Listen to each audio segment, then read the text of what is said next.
আজিকালি ছোৱালীতকৈ বেছি বোৱাৰীৰ প্ৰেম চলিছে। যিসকল বোৱাৰীয়ে প্ৰেম কৰিব ধৰিছে তেওঁলোকক মই কেইটামান কথা কওঁ, মন দি শুনি যাব। কি ভাবিছে আপোনাক তেওঁ বিয়া পাতিব? কেতিয়াও নাপাতে। আপোনাক মাত্ৰ ব্যৱহাৰ কৰিব, মিঠা মিঠা কথা কৈ আপোনাৰ ভাল পোৱাৰ লাভ উঠাব।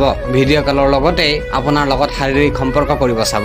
যিমান দিন আপুনি চান্স দিব সিমান দিনেই ল'ব। যেতিয়া আপুনি বিয়াৰ কথা ক'ব তেতিয়া আপোনাক ব্ৰেকআপৰ কথা ক'ব। মনত ৰাখিব 10 মিনিট 1 ঘণ্টাৰ দায়িত্ব সকলোৱে ল'ব পাৰে, কিন্তু এজন স্বামী এজনী পত্নীৰ দায়িত্ব চিৰজীৱন লয় আৰু মুখেদি উফ বুলিও নকয়। আপোনাৰ স্বামী হয়তো আপোনাৰ লগত নাই, আপোনাৰ স্বামী হয়তো আপোনাৰ ঘৰত নাই, কিন্তু তাৰ মানে এইটো নহয় যে আপুনি তেওঁৰ মনত নাই। আপোনাৰ সুখৰ বাবে তেওঁ ঘৰ এৰি দিছে, আপোনাৰ সুখৰ বাবে তেওঁ শাৰীৰিকে হওক লাগিলে মানসিকে হওক সুখ এৰি বাহিৰত গৈছে। তাত তেওঁ দিন ৰাতি এক কৰি কষ্ট কৰি আছে মাত্ৰ আপোনাৰ লগত সংসাৰখন গঢ়িবৰ বাবে, আৰু আপুনি সপোন দেখিছে আনৰ লগত সংসাৰ গঢ়াৰ। এটা কথা মনত ৰাখিব, এজন ভাল ল'ৰাই কাৰো সংসাৰ বৰবাদ নকৰে। আপুনি বিয়া পতা বুলি জানিও যদি তেওঁ মেছেজ কৰিছে বা ফোন কৰিছে তেতিয়াহ'লে সেইজন ল'ৰাৰ চৰিত্ৰ কেনেকুৱা হ'ব আপুনি এবাৰ নিজেই ভাবি লওক। মনত ৰাখিব, যিমান দিন আপোনাৰ স্বামীৰ হাতখন আপোনাৰ মূৰত থাকিব সিমান দিন আপোনাক সকলোৱে গুৰুত্ব দিব। যিদিনা সেই হাতখন নোহোৱা হ'ব আপোনাৰ সেই বয়ফ্ৰেণ্ড কেইটাৰ কথাটো বাদেই দিয়ক, আপোনাক জন্ম দিয়া মা দেউতাইও অৱহেলা কৰিব।